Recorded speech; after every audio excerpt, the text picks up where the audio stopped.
10 серия. Джео мен Джунсо газ баллоны жарылмай тұрып терезеден секіріп үлгерген екен. А Джин болса Мунды Хёкқа тұрмысқа шығуға келісімін береді. Джунсо мен Джео Джинді да уайымдайды, бірақ Джунсо атасының жағдайы нашарлағанын естіп ауруханаға кетеді. Сөйтсе атасы қайтыс болған екен. Оның жерлеу рәсіміне Джунсоның анасы да келеді. Ол ішімдік ішіп алып, өзіне ешқандай мұра қалмағанын естіп, сол жерде шу шығарады. Одан қалды ашуланып, барлығының көзінше Джунсоның атасына туған немере емес екенін айтып қояды. Оны тіпті Джунсоның барлығын естіп тұрғаны да мазаламайды. Содан кейін ол анасынан мән-жайды сұрағанда, анасы оған бұның барлығын Джиннің да білетінін айтады. Сосын ол Джинға келіп сол жайлы сұрағанда, Джин оған менің шындықты айтпағаныма рахмет айт, әйтпесе атаның байлығында шомылып өспеуші едім дейді. Джунсо болса одан да шындықты айтуын керек еді,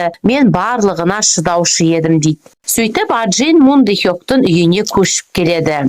Үйі енді зәулім сара екен. Ол тойдың күнін, өтетін жерін барлығын өзі шешіп қойыпты. Джео оны естіп көңіл күйі түсіп кетеді. Рена Джунсомен қоштасып өзі басқа жаққа кетеді. Негізі осы қызбен жарасатын еді. Жіберіп алғаны өкінішті екен.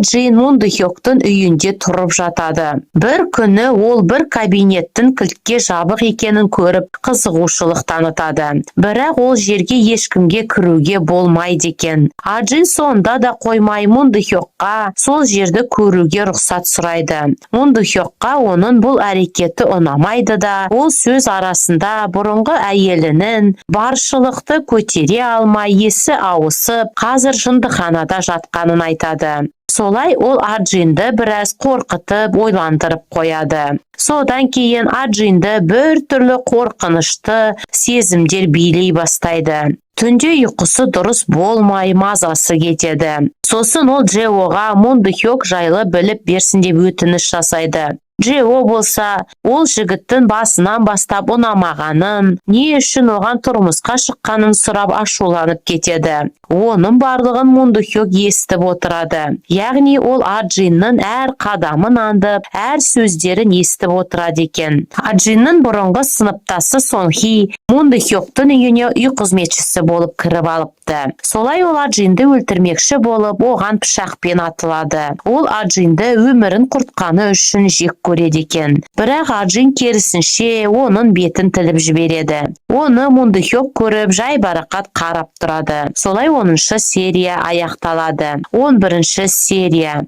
Джин Сонхимен арпалысып жатқанда өзі де жарақат алып қалыпты. Сонхи болса содан кейін шизофрениямен жындыханаға түсіпті. Оның барлығын әрине Мунды Хёк жасатып тұр ғой. Джео оның әйелінің де сол жындыханада жатқанын, бірақ қазір із-түссіз жоғалып кеткенін біледі.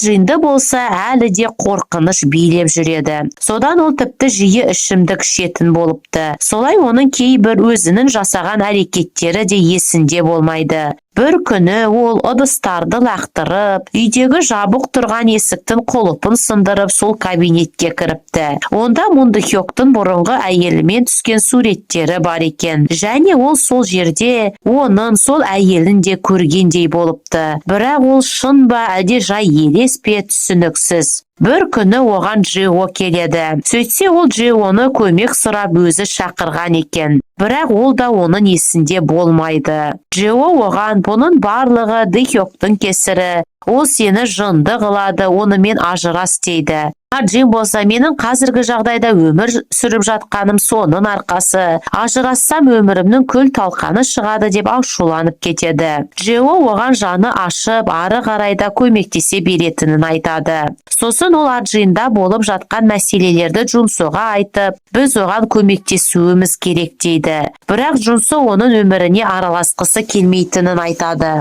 Джео оған ашуланып, өзім-ақ барлығын реттеймін, араласпасан араласпай-ақ қой деп кетіп қалады. Келесі күні Джин киноға түсуге келгенде күйеуі сценарийді өзгертіп қойыпты. Яғни олар киноға қан жағылған битаны қолданбақшы екен. Сол кезде оған әкесі елестеп кетеді. Күйеуі шынымен де Аджинді жынды қылып тастайтын болды. Солай Аджин сол битамен біреуді ұруы керек болады.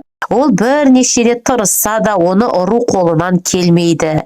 Кейін жинақталып алады да әлгі актердің орнына әкесі елестеп, солай ол оны тоқтамай ұрып тастайды. Актер болса тіпті есін жия алмай қалады. Сол кезде Мун Дэ Хёк барлығын көріп, оған қол шапалақтап тұрады. Содан ол ашуланып, күйеуінен неге сценарийді өзгерткенін сұрауға барады. Күйеуі оған: мен сен үшін барлығын жасадым, сен болсан маған бағынғың келмейді. Егер ары қарайда осылай жалғасқанын қаламасан, менің қалағаным бойынша өмір сүру керексің деп оны бассейнға итеріп жібереді. Сосын Джунсоға хабарласып: әйеліме бүгін сенің қарағаның дұрыс болады, ол өзін жайсыз сезініп тұр дейді.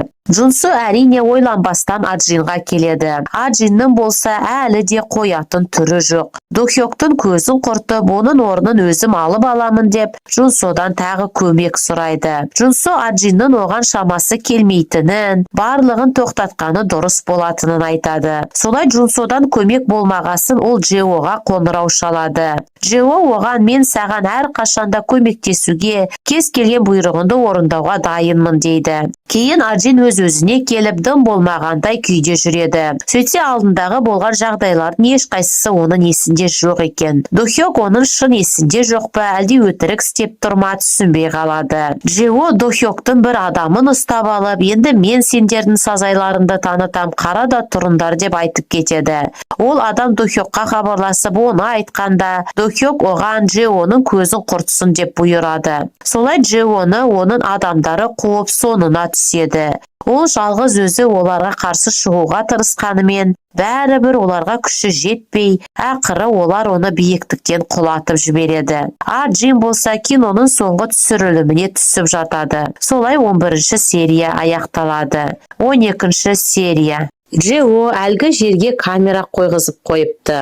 Солай ол әдейі Мун Дэ Хёктың есімін айтып, соның бұйрығымен өлтірілгенін білдіртіп кетеді. Ол тіпті өлейін деп жатқан кезінде де Аджинді ойлап жүзіндегі күлкісімен кетіпті. Кейін сол видео Джунсоға келеді. Сөйтсе Джео алдын ала барлығын ойластырып қойған екен. Кейін Аджинға да сол видео келіп, солай ол да Джеоның өлімі жайлы біледі. Келесі күні ол Мун Дэ Хёкқа: бұдан бұлай енді маған мүлдем жақындама деп, Джеоның жіберген видеосын көрсетеді. Солай Аджин да оны біраз қорқытып қояды. Кейін Джунсо ашуланып Аджинға қоңырау шалады. Не дегенмен Джео соның қырсығынан қайтыс болды ғой. Аджин болса енді ары қарайда тоқтамайтынын, күйеуіне қарсы әрекет жасай беретінін айтады. Содан кейін Джунсо Мун Дэ Хёкқа келіп: егер Аджинға тиіссен, Джеоның қалай өлген видеосын таратып жіберем, Аджинді мен өзім тоқтатамын дейді. Аджиннің соңғы түскен киносы өте танымал болып, оның актерлік шеберлігі де жоғары бағаланыпты. Содан ол үздік актерларды марапаттау салтанатына келеді. Барлығы оны көріп қуанып, үлкен қошеметпен қарсы алады. Ол мұнда үздік актриса номинанты ретінде келіпті.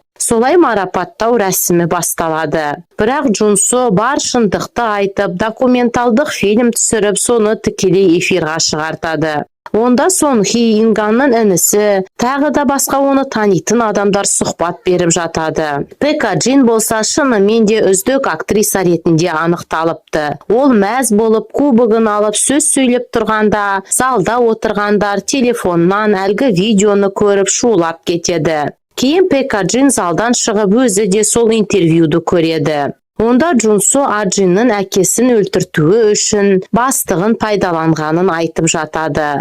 Аджин ашуланып не істерін білмей қашып кетеді. Джунсо ары қарайда Аджиннің өз пайдасы үшін манипуляция жасап, адамдарды пайдаланып, кейін керек қылмай оларды тастай салатынын айтыпты. Сосын ол Аджинді көлікке отырғызып алады да оған: мен сені өзгереді деп күтіп едім, бірақ сенің ешқашан өзгермейтініңді кеш түсіндім. Мен ғана сені тоқтата алам деп, оған өзінің сезімін білдіреді де, солай онымен бірге көлікпен биіктіктен құлап түседі. Келесі күні Джунсоның қайтыс болғаны, Аджиннің болса із-түссіз жоғалып кеткені белгілі болады. Bir videodan Ajinning tiri kuyince taudun şetinde turgani ko'rinadi. Sodan keyin ol mo'ljam ko'rinbay ketgan ekan. Onu qanchama izdese de hech kim taba olmaydi. Ol shunымен de tiri qolib ko'likdan asir degende bosab chiqibdi. Ol кезде Junso da әлі tiri bo'lgan ekan. Solay Ajin taudan o'rmelab chiqib, Junso bo'lsa sol yerda qaytis bo'libdi. Keyin birovdan Ajinning qabrine kelib gul qo'yganini ko'rsatadi. Demak, barlig'i Ajinni o'ldi deb o'ylagan bo'libdir qo'y.